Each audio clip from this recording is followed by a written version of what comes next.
License and registration. This vehicle is reported stolen. Stolen? Officer, this is my car. There must be some mistake. Step out now. I'm not asking twice. I'm reaching for my wallet slowly. My name is Maya Johnson. I'm a federal attorney. This escalated really fast. You can't believe what this cop does for the next 43 seconds.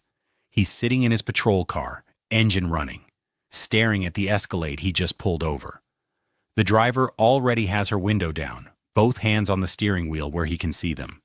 She's doing everything right, but he's not moving. Just sitting there, watching. What's going through his head right now? Is he nervous? Is he checking something? Or has he already decided what kind of person drives a car like that in this neighborhood? And he's just taking a moment to prepare for what he thinks is coming. 43 seconds is a long time to sit and watch someone before you even get out of your car. Long enough to make a lot of assumptions. Long enough to convince yourself you already know who you're dealing with. Here's what he doesn't know. The woman in that Escalade has put more criminals in prison than he's arrested in his entire career. She's a federal prosecutor, and she's about to become the biggest mistake he's ever made. The timestamp says 7:42 p.m. Tuesday evening. The Escalade is black with tinted windows, aftermarket rims that probably cost $3,000. It was going exactly the speed limit, using turn signals, staying in its lane, not doing a single thing that would justify a stop. But the lights came on anyway, and now here we are, in a gas station parking lot where at least 6 people are about to pull out their phones and record what happens next. The cop finally gets out of his car. He's white, looks about 40, moving with that particular kind of confidence that comes from doing something so many times you don't even think about it anymore. His right hand is already hovering near his gun before he's taken 3 steps. Old habit, maybe. Or maybe something else. He gets to the window and leans down. That's when everything starts to go sideways. The woman behind the wheel is named Maya Johnson, 38 years old. She destroys people's lives in court and sleeps fine. At night, because the people she destroys deserve it. Gang leaders, corrupt politicians, dirty cops. She's an assistant U.S. attorney in Chicago, and her conviction rate is 94%. When defense lawyers see her name on a case, they try to get their clients to take plea deals because going to trial against Maya Johnson is like bringing a knife to a gunfight. She wasn't born into this. She clawed her way here from Englewood, which, if you don't know Chicago, is the kind of place where you learn to sleep through gunshots by the time you're 7. Her dad got killed when she was 11. Robbery gone wrong at a corner store. After that, it was just Maya and her mom. And her mom worked herself half to death as a nursing assistant so Maya could have a chance at something better. Maya took that chance and ran with it. Full ride to University of Chicago, Northwestern Law School, clerked for a federal judge, then joined the U.S. Attorney's Office, where she spent 11 years putting bad guys away. But here's the thing about Maya that matters for this story. She's been pulled over 6 times in the past 8 years, every single time in a nice car. Every single time by a cop who seemed surprised when they ran her license and saw Assistant U.S. Attorney pop up on their screen. Every single time ending with some version of "Sorry, ma'am, you're free to go." She's never filed a complaint, never made a fuss. Just took the apology and drove away because what's the point? It's her word against theirs, and even federal prosecutors don't win those fights. But this time is different. This time, she's tired. Bone tired. She's been at work since 7 that morning, prepping for a trial. Her feet hurt. Her head hurt. She just wants to get home. Take off these heels and forget about the law for a few hours. Instead, she's sitting in a gas station parking lot, watching a cop approach her car like she's armed and dangerous. She already knows how this is going to go. She's seen it before, 6 times before. But something about the way this cop is moving, the way his hand keeps drifting toward his gun, tells her this one might be different. The window's already down, both hands on the wheel. She's not giving him any excuse to escalate this. The cop gets to her window. License and registration. His voice is flat. Not polite, not rude, just flat. Like he's already bored with this interaction before it's even started. Maya keeps her voice calm. Can you tell me why you pulled me over, officer? He doesn't answer the question. License and registration now. Maya reaches slowly toward her purse on the passenger seat. I'm reaching for my wallet. It's in my purse. The cop's hand moves to his gun, actually touches it. Maya freezes. Her hand is 6 inches from her purse, and this cop has his hand on his weapon like she's about to pull out an AK-47 instead of her driver's license. Step out of the vehicle. Maya's legal training is screaming at her right now. This is unlawful. He hasn't articulated reasonable suspicion. He hasn't explained the basis for the stop. But she also knows that being right about the law doesn't protect you from being dead. Officer, I was just reaching for my ID like you asked. His voice gets harder. Out. Now. Maya opens the door slowly, steps out with her hands visible. She's wearing a suit. Charcoal gray, tailored, expensive. She looks like what she is, a professional woman driving home from work. Doesn't matter. The cop grabs her arm and spins her around toward the car. Hands on the hood. Maya's brain is moving fast now, running through case law. Thinking about all the dash cam footage she's reviewed in excessive force cases, all the traffic stops that went wrong because someone moved too fast or didn't move fast enough. What's the reason for this stop? You haven't told me why you pulled me over? This vehicle came back stolen. Hands on the hood before I put them there myself. Stolen. The word hits Maya like cold water. Her car isn't stolen. She bought it 2 years ago. Paid cash. Has the title in her safe at home. This is either a mistake or something worse. And based on the 6 previous times she's been pulled over, she's betting on something worse. Officer, there's been a misunderstanding. This car is registered to me. If you check the registration in the glove box, it'll show my name, Maya Johnson, at my current address. The cop's not listening, or he is listening, but he's already decided she's lying. Don't reach for anything. Maya keeps her hands visible on the hood. I'm not. I'm telling you where the registration is. It's in the glove box. My name is on it. The VIN will match. Turn around. Hands behind your back. Maya makes a split-second decision. She could keep arguing, could refuse to turn around until he explains himself, could demand a supervisor. But she's prosecuted enough cases to know that resisting, even lawfully, can get you hurt or killed. So she complies, turns around, puts her hands behind her back. But she's going to make sure this cop understands exactly what he's doing. Officer, before you do something you can't take back, I need you to listen. I'm Assistant U.S. Attorney Maya Johnson. I work for the federal government. This car is mine. It's not stolen. If you check the VIN against the registration, you'll see that I'm telling you the truth. Most cops, when told they just pulled over a federal prosecutor, would pause, would verify, would realize they might be making a mistake. This cop doesn't pause. Save it. I've heard every story in the book. The handcuffs come out. Metal clicks around her wrists, cold, tight. Too tight, actually, cutting into her skin in a way that she knows is going to leave marks. These are too tight. The cop doesn't respond, just walks her toward his patrol car. By now, people are watching. A woman pumping gas has her phone out, recording. A guy coming out of the gas station stops and stares.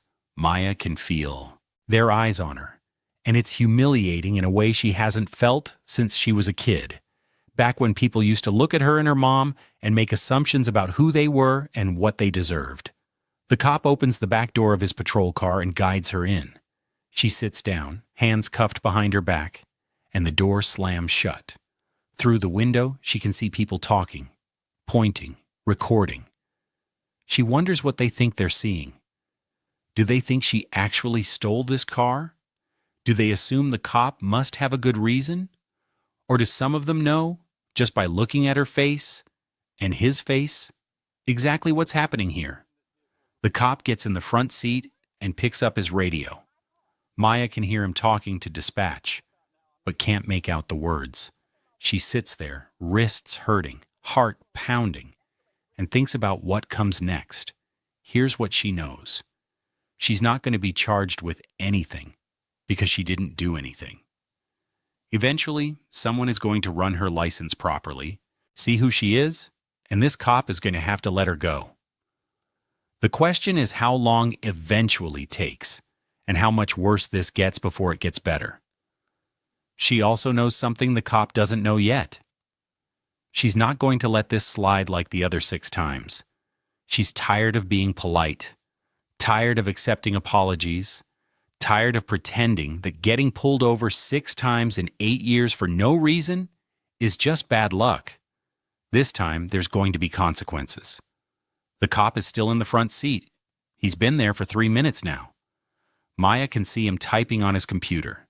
She wonders if he's running her license, checking the VIN, calling for backup, or maybe just trying to figure out what to do with a woman who says she's a federal prosecutor but who he's already decided must be lying. 4 minutes pass, 5. Then she sees his posture change, his shoulders tense. He leans closer to the computer screen, stays there for a long moment. Then he turns around and looks at her. Through the cage that separates the front seat from the back, their eyes meet. She watches him realize. It's subtle, but she sees it. The way his face changes, the way his jaw tightens. He's just figured out who she is, and he knows he's screwed. He gets out of the car, walks around to the back door, opens it. Ms. Johnson. His voice is different now, quieter, almost careful. There's been a mistake. Maya looks at him and doesn't say anything, just waits. She wants to hear how he's going to explain this, what excuse he's going to offer. The plate came back wrong. I apologize for the confusion. You're free to go. He reaches for the handcuffs. Maya pulls away. Don't touch me. I want your name, your badge number, and your supervisor's contact information before you remove these cuffs. The cop hesitates. Ma'am, I understand you're upset, but this was just a mistake with the computer system. Maya's voice is calm. Too calm. The kind of calm that comes right before someone's world falls apart. Badge number, right now. He gives it to her. Badge number 4721. Name Kevin Barrett. Supervisor Sergeant Michael Torres. Maya commits all of it to memory. Barrett removes the handcuffs. Maya's wrists are red, indented where the metal dug in. She pulls out her phone immediately and takes photos. Then she takes photos of Barrett's badge. Then his patrol car number. Barrett is watching her document everything, and you can see on his face that he's starting to understand this isn't over. You ran the wrong plate? Maya's voice is still calm, still controlled. Yes, ma'am. I transposed 2 numbers when I entered it. The plate that came back stolen wasn't yours. It was an honest mistake. Maya looks at him for a long moment. So, you pulled me over based on a mistake you made. Then you arrested me without verifying any facts, without checking my registration, without asking for ID. You just decided this car was stolen, and I was a criminal. I apologize for the error. These things happen sometimes. Maya steps closer to him. She's 5'6" in heels. He's probably 6'2". But right now she's the one with power, and they both know it. Let me tell you what's going to happen next, Officer Barrett. I'm going to file a formal complaint. Then I'm going to call some friends at the FBI and suggest they look into your traffic stop patterns. Then I'm probably going to sue you and your department. And somewhere in all of that, you're going to wish you'd taken 30 seconds to verify whose car this was before you put me in handcuffs. She gets in her Escalade and drives away. Barrett stands in that parking lot and watches her go, and he's smart enough to know his life just changed. He just doesn't know how much yet. Maya doesn't drive home. She drives straight to the FBI field office on West Roosevelt Road. It's 8:30 p.m. by the time she gets there, but federal buildings don't close, and she knows people who work late. She finds Special Agent Marcus Chen in his office. They've worked cases together before. Drug trafficking conspiracies, public corruption. He's good people. And more importantly, he owes her a favor from a case last year where her testimony saved his investigation.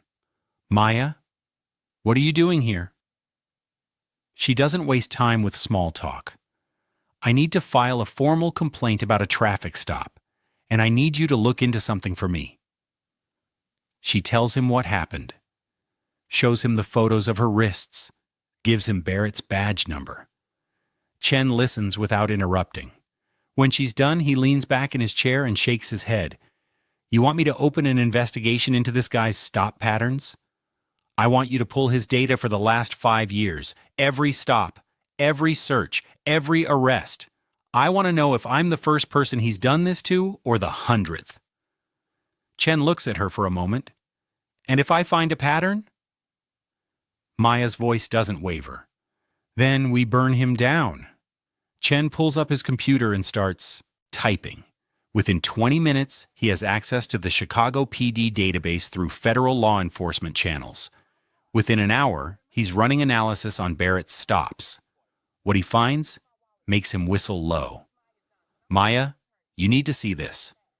She comes around the desk to look at the screen. Barrett has made 2,347 traffic stops in 16 years. 1,923 of them were black motorists. That's 82%, in a city that's 30% black. The numbers are staring at them from the screen, undeniable and damning. But Chen keeps digging. He pulls up another data set. He's claimed stolen vehicles 47 times. Look at this. He runs the VIN numbers on all 47 stops. 44 of them come back as not stolen. Barrett was wrong 44 times out of 47. Maya feels something cold settle in her chest. Who were the drivers in those 44 stops? Chen checks. His face changes. 43 were black. 1 was Hispanic. Maya stares at the screen. This wasn't a mistake.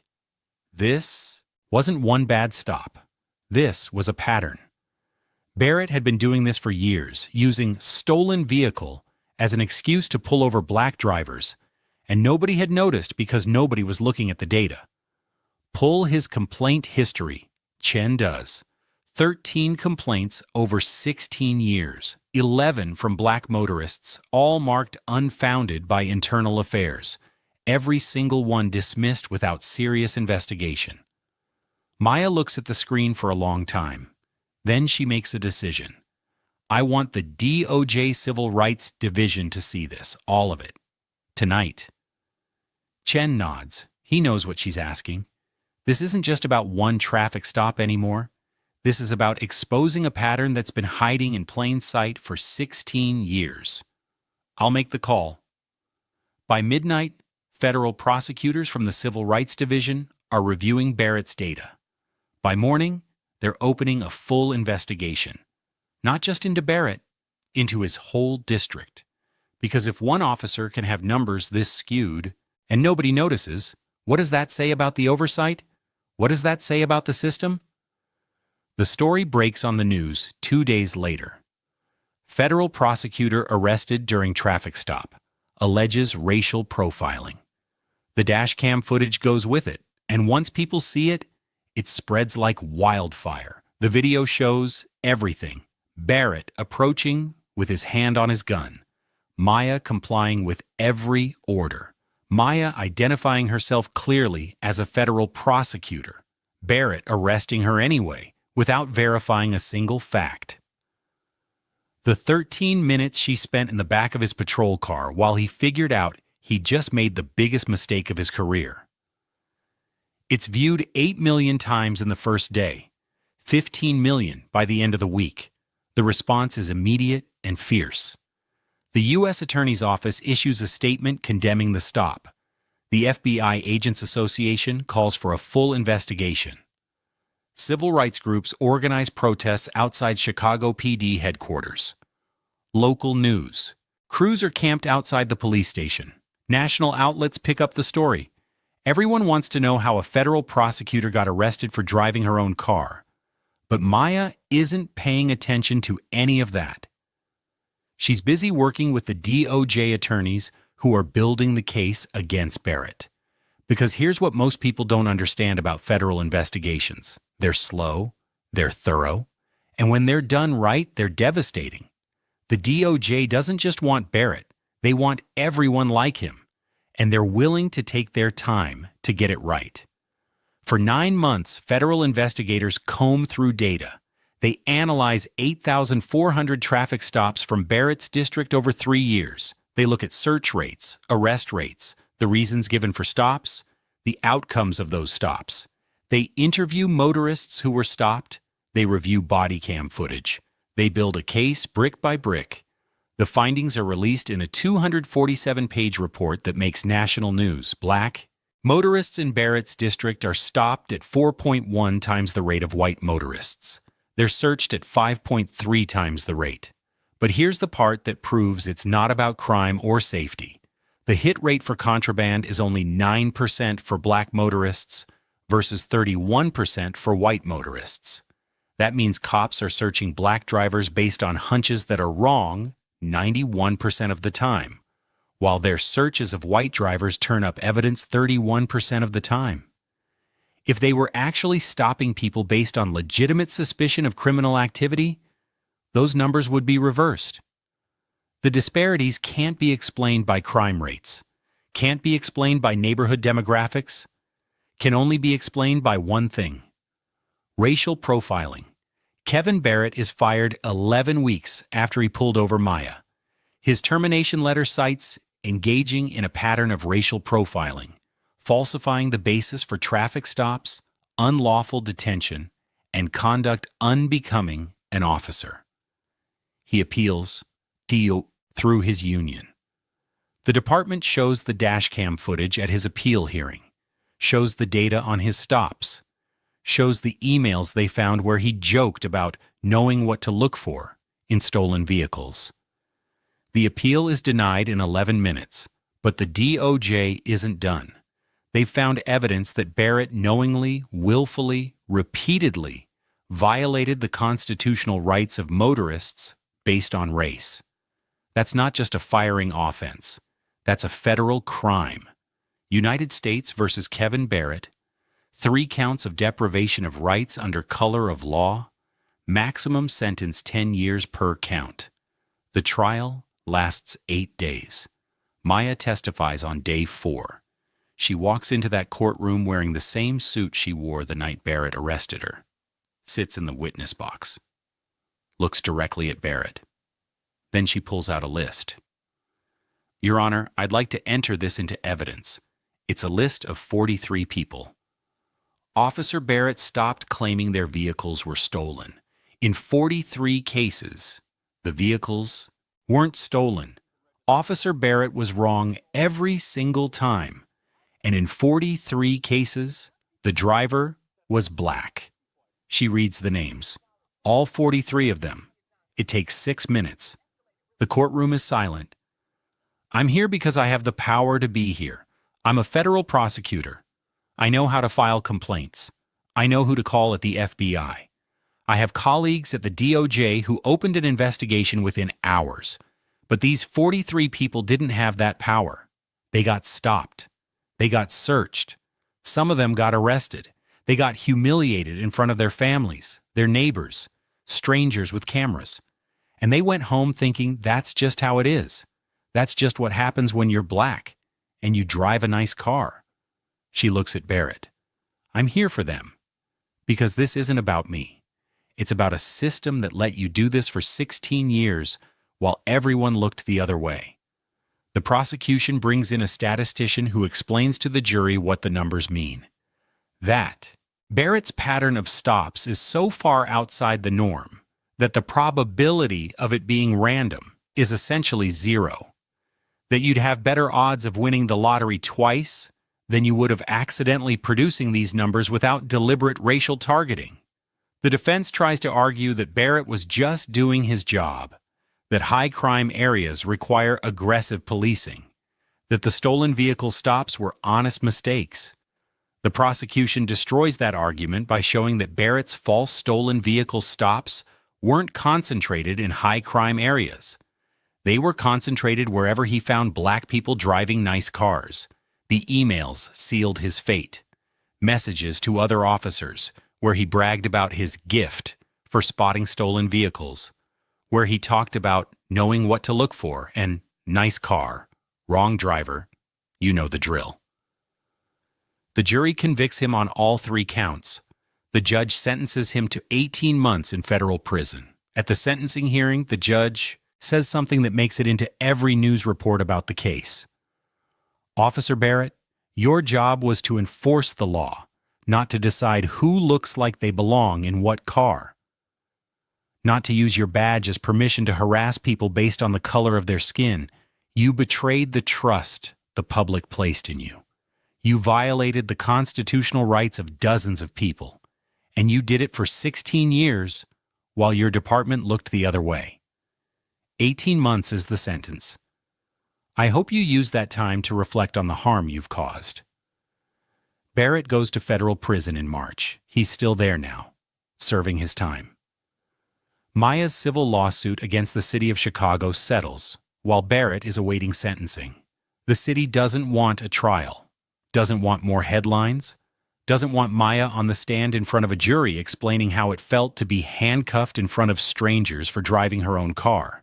They offer $1.4 million. The settlement also requires the city to implement reforms, mandatory bias training for all officers, early warning systems to flag officers with problematic stop patterns, civilian oversight of traffic stop data, quarterly audits looking for racial disparities, independent review of all use of force incidents. It's not everything Maya wanted, but it's something.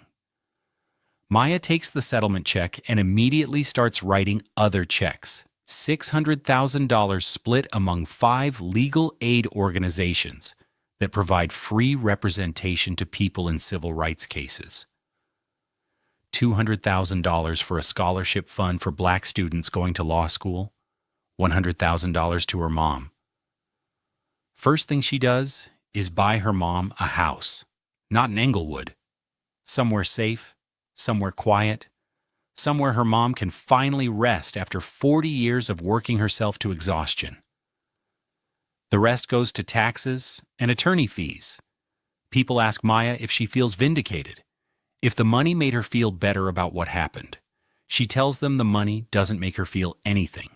The reforms might help someone else avoid what happened to her. That's what matters. But here's what she doesn't tell them. What she hasn't told anyone except maybe her mom. She still thinks about that night, still feels the handcuffs when she's falling asleep sometimes, still sees Barrett's face when he realized who she was, still remembers standing in that parking lot with red marks on her wrists, knowing that if she'd been anyone else, anyone without power or connections or a badge that mattered, it would have ended differently. Maybe she'd have spent the night in jail. Maybe she'd have a record now. Maybe she'd have lost time at work explaining to her boss why she got arrested. Maybe it would have cost her the career she'd spent 15 years building.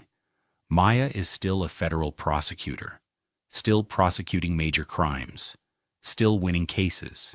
She's taken on 4 more police misconduct cases since Barrett, won all 4. She's become the prosecutor that dirty cops fear, and she's fine with that. Actually, she's more than fine with it. She's built a reputation. Defense attorneys know that when Maya Johnson takes a police misconduct case, she's not looking for a quick settlement.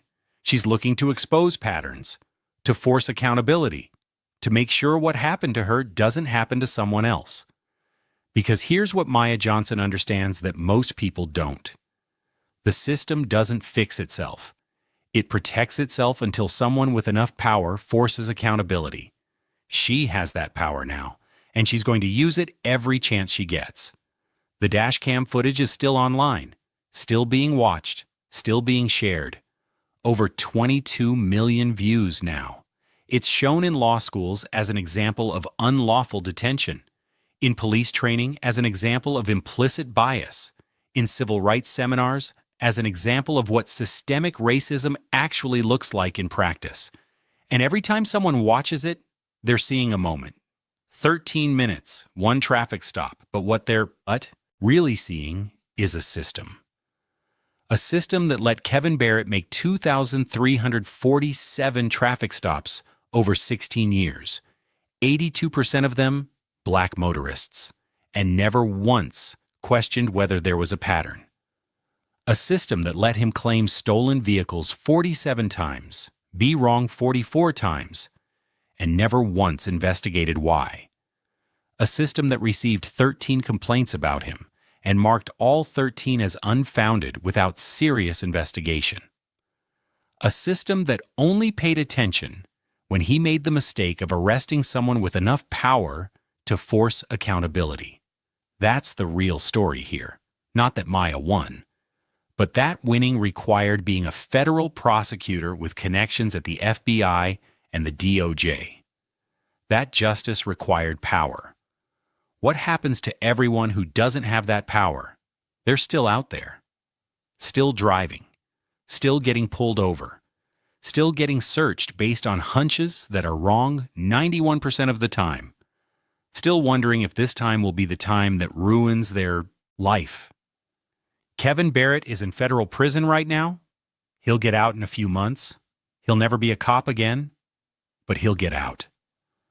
The 43 people on Maya's list, the ones Barrett stopped claiming their vehicles were stolen when they weren't, they're still out there, still carrying the memory of being treated like criminals for the crime of driving while black, still wondering if the next time they get pulled over will go differently.